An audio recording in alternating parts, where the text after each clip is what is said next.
ખેડૂત ભાઈઓ, આપણા કપાસના ભાવમાં પાછળના અઠવાડિયાઓ દરમિયાન જે ભાવ વધારો આવ્યો એ ભાવ વધારો આ અઠવાડિયામાં લગભગ જળવાઈ રહ્યો છે અને એમાં કોઈ ઘટાડો નોંધાયો નથી. મોટા ભાગના માર્કેટિંગ યાર્ડોમાં જે વેપારો થઈ રહ્યા છે એ વેપારો આગળના અઠવાડિયા પાછળના અઠવાડિયામાં જે પ્રકારે વેપારો થઈ રહ્યા હતા એ પ્રમાણે વેપારો થઈ રહ્યા છે. હવે ભાવ જે રીતે અત્યારે જ્યાં જે દરજ્જે બનેલા છે એ દરજ્જે બની રહેવાની સંભાવનાઓ હવે પછીના દિવસોમાં કેટલી અને કેવી ગણાય એના પર આપણે આજે આ વિડીયોમાં ચર્ચા કરીએ છીએ મિત્રો. તો આ વિડીયોમાં આપ સૌ બન્યા રહેજો. નમસ્કાર ખેડૂત ભાઈઓ, જય કિસાન, જય ભારત. ખેડૂત ભાઈઓ, આપણા કપાસના ચિંતાજનક દરજ્જાના જે ભાવો હતા એમાંથી થોડો સુધારો થયો છે એટલે આપણને સ્વાભાવિક રીતે ખેડૂતને એક સંતોષ જેવો માહોલ દેખાતો હતો બે અઠવાડિયા દરમિયાન કે થોડા થોડા ભાવ સુધર્યા છે. તો સંગ્રહિત માલમાંથી આપણે કેટલોક માલ કાપીએ અને ખેડૂતોએ માલ કાપવાની શરૂઆત કરી છે. આ અઠવાડિયા દરમિયાન એટલે કે સોમવાર, મંગળવાર, બુધવાર અને ગુરુવાર 4 દિવસ જ્યારે અઠવાડિયાના પૂરા થયા છે ત્યારે આગળના 2 દિવસો દરમિયાન ખૂબ મોટા પાયે કેટલાક સેન્ટરોમાં વરસાદ હોવાના કારણે કપાસ માર્કેટિંગ યાર્ડ સુધી પહોંચ્યો નહીં. અગર તો જે પહોંચ્યો એને માટે પણ જીનિંગ સુધી પહોંચાડવા માટે પણ વરસાદની કનડાગતિ રહી અને એના કારણે બજારમાં માલની હરફર ખૂબ ઓછી થઈ. પણ ભાવ જે રીતે બનેલા હતા એ રીતે બનેલા રહ્યા છે. આખા ગુજરાતમાં આપણે માર્કેટિંગ યાર્ડોની કપાસની જે આવકની ચર્ચાઓ થાય છે એ ચર્ચાઓ મુજબ આપણે જો જોઈએ તો 10,000 મણથી લઈ અને 12 થી 13,000 મણ સુધીનો કપાસ ગુજરાતના માર્કેટિંગ યાર્ડોમાં આવે છે એવા આંકડાઓ મળે છે આપણને. પણ આ બધા આંકડાઓ થોડા થોડા ફેરફાર સાથે હોઈ શકે છે કારણ કે કોઈ સ્પષ્ટ અને ચોક્કસ આંકડાઓનું માળખું આપણા એપીએમસીઓ ના ધોરણે લગભગ ક્યાંય નથી અને તેથી સંયુક્ત માળખું ન હોય એટલે જે સમાચારો આવે એ છૂટક છૂટક સમાચારોના આધારે આંકડાઓ નક્કી થતા હોય છે.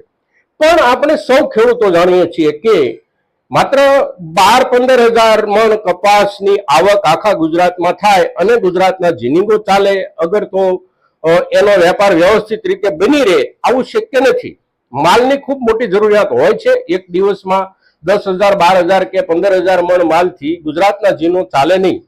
પણ એનાથી ખૂબ મોટો માલ આપણે સૌ ખેડૂતો જાણીએ છીએ કે ગામડે બેઠા વેપારીઓ ખરીદે છે અને સીધો જ ખેડૂતના ઘરથી જીનિંગ સુધી માલનું વાહન, કપાસનું વાહન જતું હોય છે.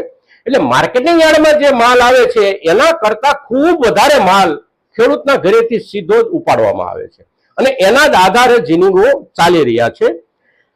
માર્કેટિંગ યાર્ડોમાં માત્ર માર્કેટિંગ યાર્ડો અને ખાસ કરીને જે પ્રતિષ્ઠિત માર્કેટિંગ યાર્ડો છે જેમ કે આપણું બોટાદનું માર્કેટિંગ યાર્ડ હોય, રાજકોટ, ગોંડલ, માણાવદર, કડી, આ જે મોટા મોટા અને પ્રતિષ્ઠિત માર્કેટિંગ યાર્ડો છે એની આસપાસમાં પણ 20 કિલોમીટરની ત્રિજ્યામાં વસવાટ કરતા ખેડૂતો જ સીધો માલ માર્કેટિંગ યાર્ડમાં લઈને જાય છે. બાકીના વિસ્તારના ખેડૂતોમાંથી મોટા ભાગના ખેડૂતો ઘરે બેઠા માલનો નિકાલ કરતા હોય છે અને ઘરે બેઠા નિકાલ કરવા માટેની વ્યવસ્થા આપણે ત્યાં બહુ સારી રીતે ડેવલપ થઈ ચૂકેલી છે. એટલે એ વ્યવસ્થાની ઉપર જ આપણો ખેડૂત વધારે વિશ્વાસ કરે છે. એટલે જે માલ માર્કેટિંગ યાર્ડમાં જાય છે એ જ માલથી આખી વ્યવસ્થા અને આખો વ્યવસાય ચાલે છે એવું નથી. માર્કેટિંગ યાર્ડમાં જેટલો માલ આવે છે એના કરતા ઘણો બધો વધારે એટલે કે બમણાથી પણ વધારે માલ ખેડૂતના ઘરેથી જીનરો સીધો ખરીદે છે અને સીધો જીન સુધી પહોંચે છે અને આ માર્કેટની જરૂરિયાત છે. એટલે માર્કેટની જે જરૂરિયાત છે એ જરૂરિયાતમાં માલ જ અગત્યનો છે. માલ આવે તો જ બજાર ચાલે, માલ આવે તો જ વ્યવસાય ચાલે. અને ખાસ કરીને આંતરરાષ્ટ્રીય બજારોમાં જેને આપણે ન્યુયોર્ક કોટન વાયદો કહેતા હોઈએ, આપણો દેશી કોટન વાયદો કહેતા હોઈએ, જે કંઈ કહેતા હોઈએ તે વાયદાની ચીઠીઓથી કોઈનો ધંધો ચાલતો નથી. વાયદાની ચીઠીઓથી માણસોના જુગાર ચાલે અને માણસોના સટ્ટા ચાલે જે એ બજારમાં જતા હોય એમના.